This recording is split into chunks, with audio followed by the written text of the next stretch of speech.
everyone, Mah-Dry-Bread here. Pokemon Emerald with only one Bulbasaur is pretty hard solo run. Let's follow that up with another hard solo run. Today's the day that we figure out, would I be able to beat Pokemon Black with a team of only one Klink? So Klink is a first form steel type Pokemon with pretty low stats, about on par with a first form starter. We've got really low speed, so that's going to be a big weakness, but our defenses aren't too bad. Our ability is either plus or minus, so totally useless in a solo run. By level up, we can actually learn a lot of cool moves like Charge Beam, Mirror Shot, Shift Gear, and Gear Grind. We're not really amazing with a lot of those moves, but I figure that between stuff like Shift Gear and Charge Beam, we can become pretty powerful over the course of a fight if we can survive long enough. By TM, we can learn a lot of cool electric moves, but outside of that is just the standard stuff that most Pokemon can learn.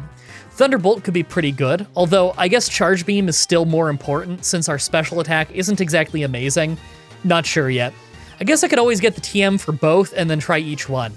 Like always, I'm writing the script as I go through with the challenge, so all this part is being written before I've started. Everyone comment down below and guess if I can win or not. This is going to be really hard by the end. I can see this being one of those runs where we can't win at level 100. Being slow and not having a ton of health means that we probably are going to faint to any fighting moves. Let's explain the rules. In combat, I can only use Klink. I'll need other Pokemon to use HMs, but I won't be allowed to use any of those Pokemon in battle. No glitches or exploits, no items in battle, only Pokeballs, held items, and items outside of combat are allowed.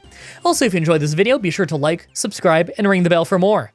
Let's do this. So, right off the bat, I use the Universal Pokemon Randomizer to replace Snivy with Klink so that we can do the whole run with it. I name him Guerrero because that's hilarious. Our nature is lonely, so more attack and less defense. Well, this is going to make us weaker to a lot of fighting moves, but the attack is pretty good. I think I'll stick with this. Alright, so I figure the early game won't be too bad outside of maybe having some troubles with the fire moves from Charon and the first gym. Then again, we get Gear Grind early, so that might help us brute force our way through. The normal gym is normally horrible, but I think it'll be fine this time just because we resist normal type moves. I don't want to get overconfident though. Intimidate might make us way too weak. We'll see though. We're in the medium slow leveling category, so we might not be a very high level by the time we get there. Let's just see how these early fights go. So first is Charon at level 12, and he actually almost takes us out right away. Ember is doing tons of damage to us. He heals with a berry, and we'd have fainted if the fight went one more round. Thankfully, his second Pokemon is just a Purloin who is hitting us for 1 damage, so we won. But man, that was brutal. I was worried this might happen. So against the first gym, we got stuck on Lillipup for ages because we flinched to bites and he uses potions to last longer. We eventually took him out, but even with the help of our berry, we can't beat Pansear because we can't handle fire moves. I'm gonna have to do the very slow wild Pokemon grind to get to level 16, then I'll have a new move. Hopefully that'll save us. Once I got Gear Grind at level 16, we had a way easier time. It's a 50 power move that always hits twice, so it did great damage. We even crit one of the hits to get the win. Last is the Charon fight on the way out of town, but we don't even get hit by a fire move this time, so we had no problems at all. The nice thing about Gear Grind being a double hit every time is that we've got double the chances of a crit. Sure, if it was a single hit move with 100 power, then the crit would be even stronger, but having it be a 50 power move with 2 hits is still great. If it wasn't for that 15% miss chance, this move would be pretty amazing. We're on the road again, and I'm really thinking that this normal gym fight might be a loss. I don't think we'll have to grind super long if we do lose, but I just don't see us winning yet.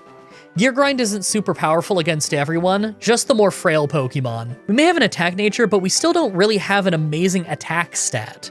I'm gonna fight nearly every trainer on my way, and maybe even fight some of the trainers out west first. I figure I'm gonna have to.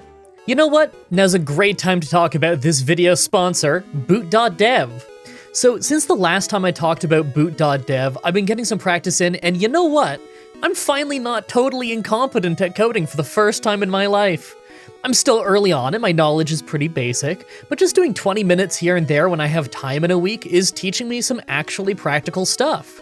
Like now I know how to print things not just by literally typing what I want to print in a print command, but by using variables that I can change later. Or how to get it to do math for me so I don't need to manually figure it out myself and type in each number that I need printed. Super useful when you need the numbers to change.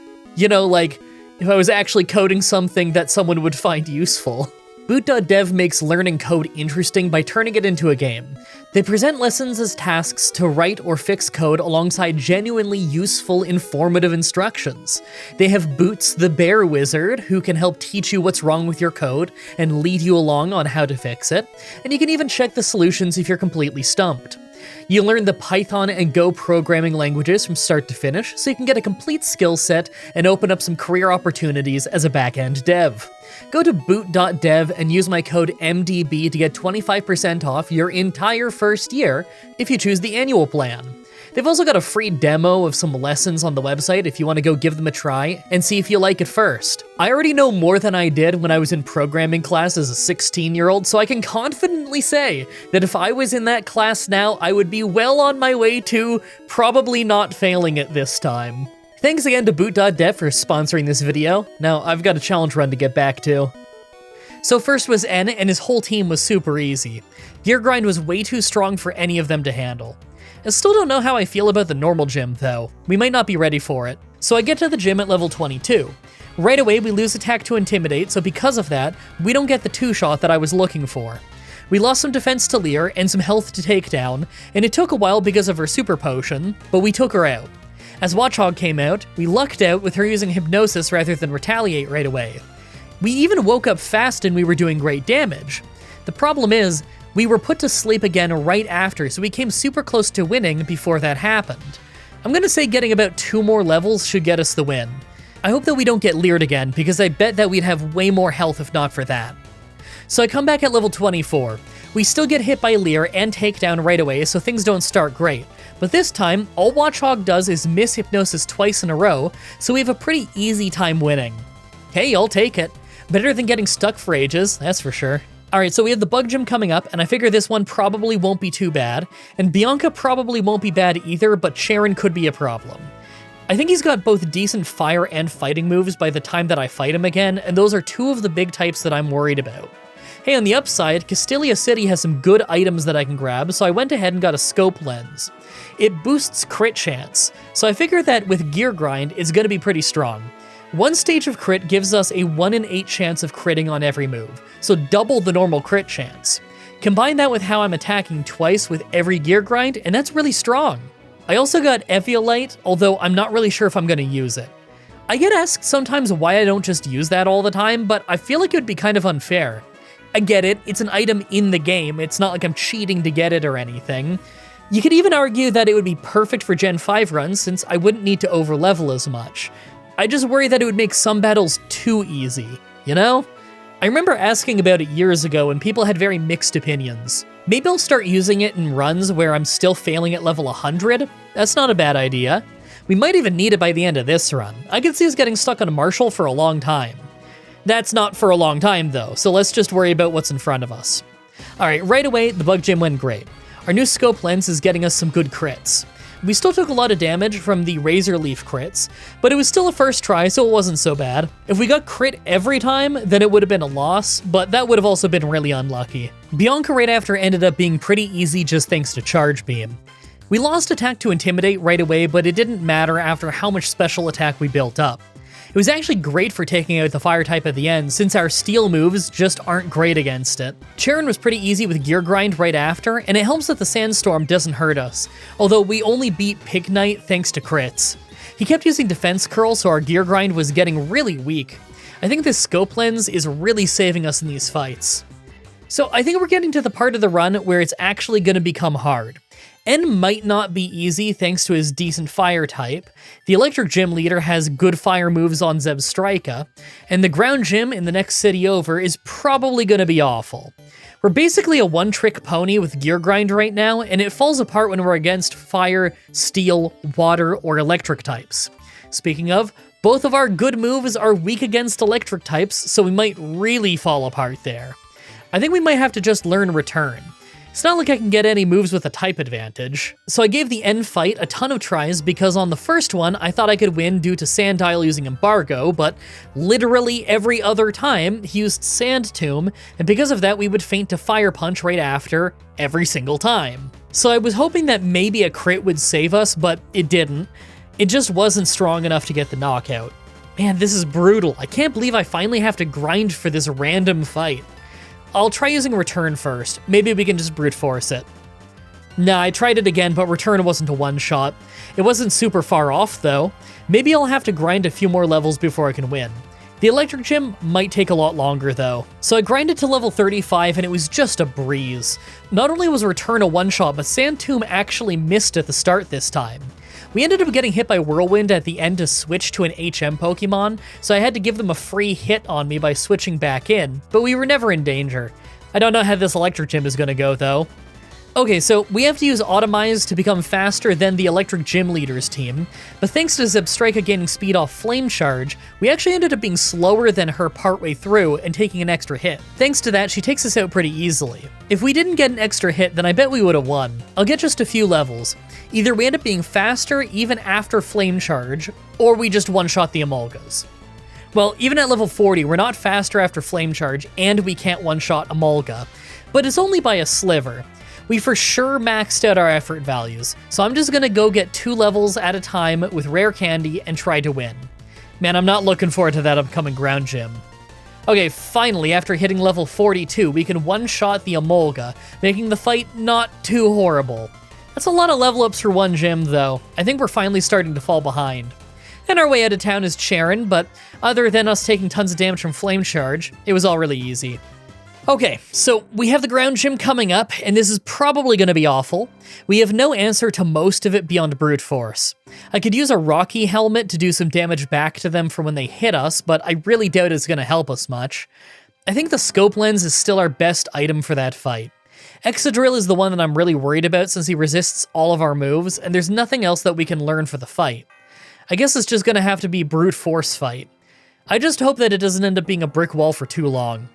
Alright, first try at the ground gym. Right away, we're slower than Krokorok at the start, and although we take him down fast, he used Torment. Palpitoad was next, and we take a lot more damage than I was hoping from Bulldoze, and lost speed in the process. That's not good. We take it out, but then Excadrill comes in, Hone's Claws, we miss Gear Grind, then it one-shots us. Yeah, I mean, even if we hit that Gear Grind and crit twice, we'd still have lost badly. I'm gonna get to level 48 to get Shift Gear. Maybe if we spam it a bit and get crazy attack early on, then we could sweep them. Wishful thinking, but you never know. Wow, I thought that was gonna go a lot worse. We just used Shift Gear every turn to gain attack and speed while getting bulldozed. We gain 2 levels of speed and lose 1 level, so it's still a net gain. We shifted gears until we were about to faint, and then we swept his entire team with Gear Grind. I think this might be the combo that gets us a win in all the hardest fights. Right after is Bianca, so I was just gonna shift gear a bunch and then sweep them. Just end up missing Gear Grind way too many times and I nearly fainted as a result. I mean, I should have just used Return, but how unlucky was that? Last is N, and he really wasn't that bad. A few gear shifts and we could sweep him, although we took a lot of damage from Iron Barb.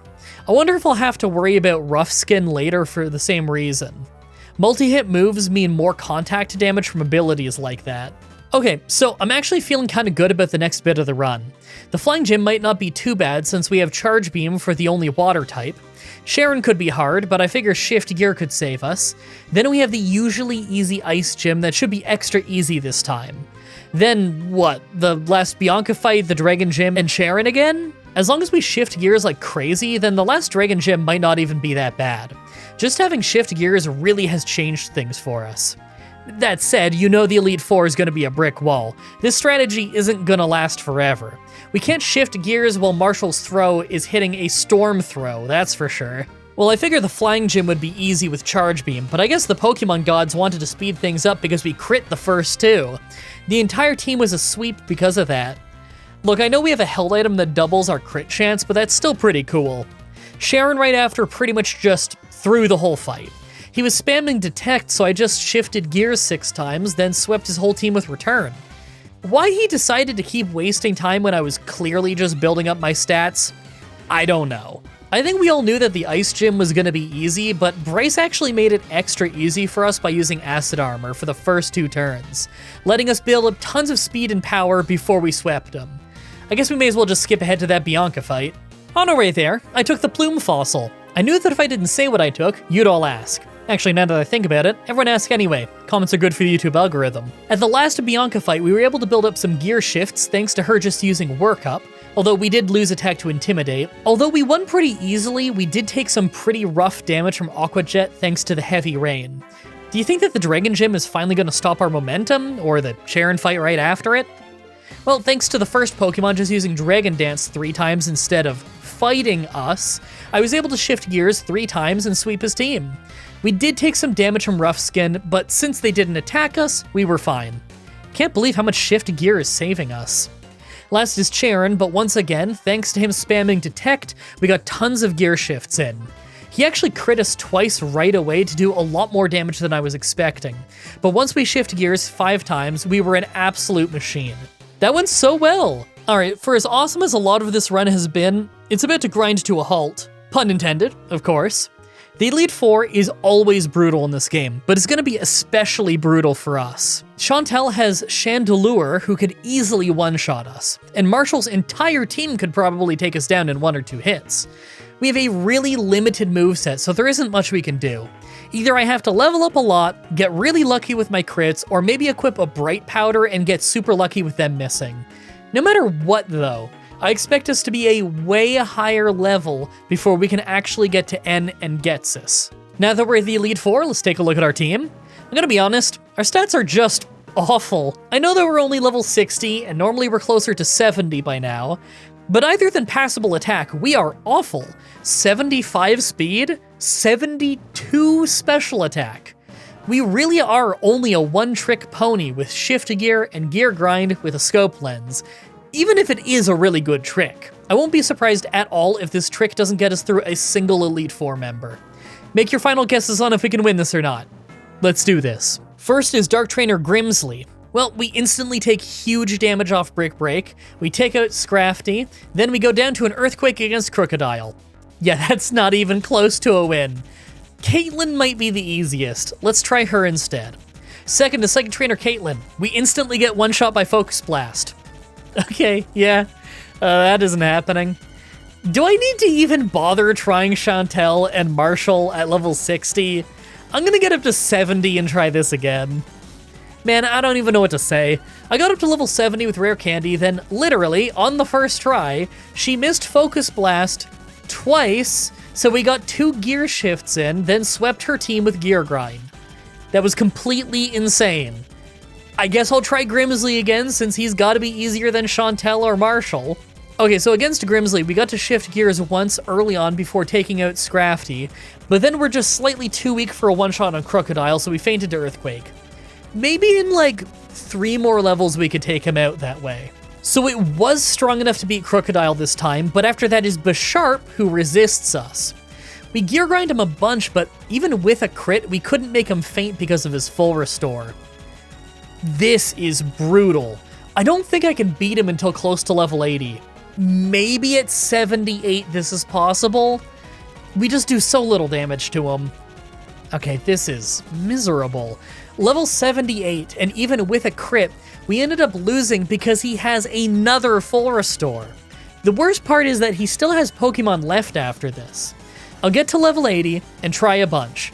I have to be able to win this soon.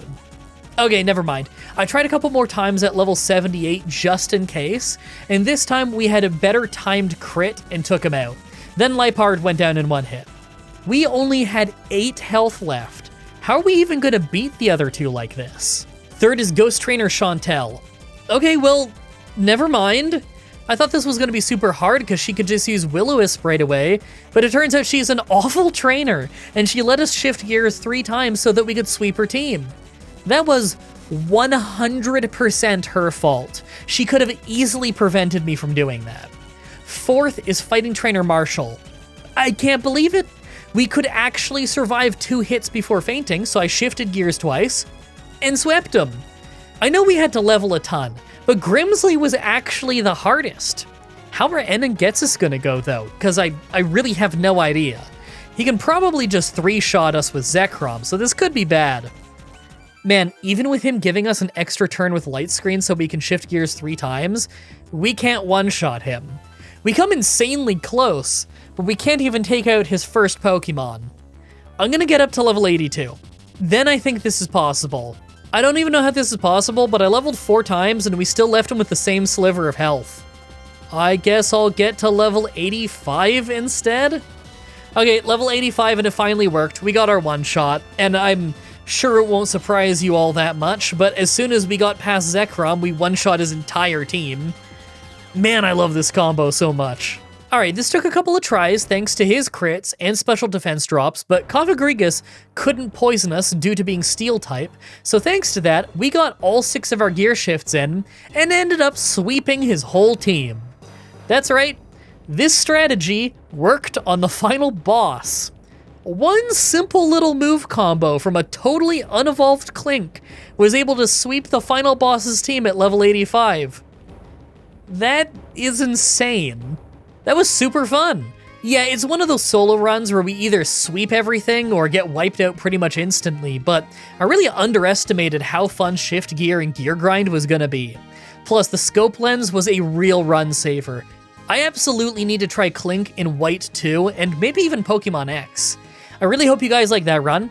The next Pokemon Challenge should be up next week on Saturday, like usual, with Pokemon X, with only in-game traded Pokemon. It'll be my second ever Pokemon X run, so it should be a pretty hard one since we only have 2 Pokemon for most of the run. Also, it's a Patreon requested one. Again, you can pledge $1 or up over on Patreon, and you'll get all of these videos the moment I have them done in editing, so like 12 to 7 days early-ish. As always, I'm looking forward to your suggestions in the comments, in the challenge request section of my Discord channel, and on Twitter. Subscribe, ring the bell, stay tuned. Ad-lib outro time. So I am actually live streaming this whole voiceover, and in a moment, I'm gonna be live streaming the entire editing process of this whole challenge. If any of you would be interested in seeing that, you can check it out. It's on my YouTube channel under the live tab. You'll see this one, it's just me editing a whole Pokemon Challenge live, yay! There's like a whole bunch of extra stuff in there and talking to the chat and whatever. You can see the all the outtakes, all the flubs and whatever, although I didn't flub too much this time. It wasn't that bad, and this is kind of a short recording anyway. It's a short run, at least in terms of the editing and everything. The actual run time of the run wasn't super short, but it was short by Pokemon Black standards. So yeah, if you ever want to check out my streams, most of my streams are on Twitch, linked in the description. Some of them are here on YouTube. I don't like streaming on both at the same time. I don't think it's a very fun viewing environment when you have the chat broken up like that across multiple chat rooms. Makes it less fun. Yeah, you get more viewers, but I think it's more important the stream is more fun rather than having more viewers, you know what I mean? And also, I stream on Twitch sometimes because I don't like having all of my eggs in one basket. I think it's smart to diversify like that, to have some of your stuff on Twitch and some of your stuff on YouTube. Anyway, you can go check out the recording of the stream if you want to. I might stream more of these voiceover sessions / editing sessions in the future, but definitely not a weekly thing. I'm not going to be able to do this every week. This is just because I had the time to do it this week. I knew I could afford for it to be a little bit of a slower process. And after I'm done the stream, I can throw this whole video right up on Patreon, and those people are going to be getting it like 12 or 11 days early, depending on how you look at it, which is pretty good. That's better than usual, even.